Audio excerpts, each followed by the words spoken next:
మీకు బాగా అర్థమయ్యేటట్టు చెప్పాలంటే నేను ఒక్క విషయం చెప్తాను.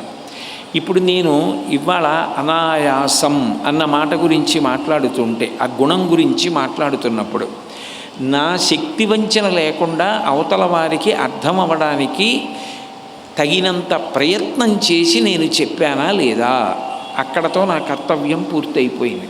అంతేకాని నేను ఓ వారం రోజులు సిద్దిపేటలో ఉండిపోయి మీ అందరి దగ్గరికి వచ్చి, ఏమండి నేను చెప్పిన గుణం మీకు అర్థమైందా, మీకు అర్థం కాలేదా, నేను చెప్పగలిగానా, ఎక్కడ వరకు అంటే ఒకరిద్దరిని సక్రమంగా అందించగలిగామా అని తెలుసుకోవడానికి అడుగుతారంతే. అంతేకాని అందరి దగ్గరికి వచ్చి నేను చెప్పింది అర్థమైందా, నేను చెప్పింది అర్థమైందా అని అడగవలసిన అవసరం ఉండదు.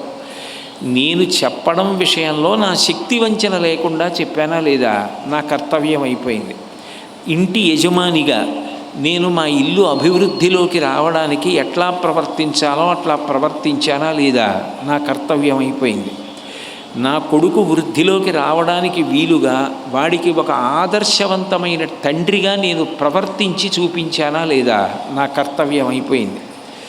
ఒక శిష్యుడిగా గురువుగారి దగ్గర ఒక కింకరుడిగా ఎప్పుడూ బ్రతికానా లేదా, నా కర్తవ్యం పూర్తయింది. కర్తవ్యం అన్నమాట నా వైపు నుంచి ఉంటుంది.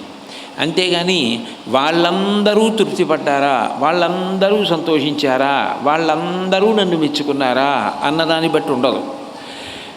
నేను చెయ్యవలసింది నా శక్తి కొద్దీ చేశానా, శాస్త్రం ప్రకారం చేశానా, నేను చేయడంలో ఏ శక్తి వంచన చేయలేదు, నేను చెయ్యవలసినది అంతా చేశాను, అక్కడతో నా కర్తవ్యం పూర్తయిపోతుంది. మీరు అందుకే చూడండి, సంస్కృత కావ్యాలు మీరు చదివితే ఎక్కడా మీకు బాధ్యత అన్న మాట కనపడదు.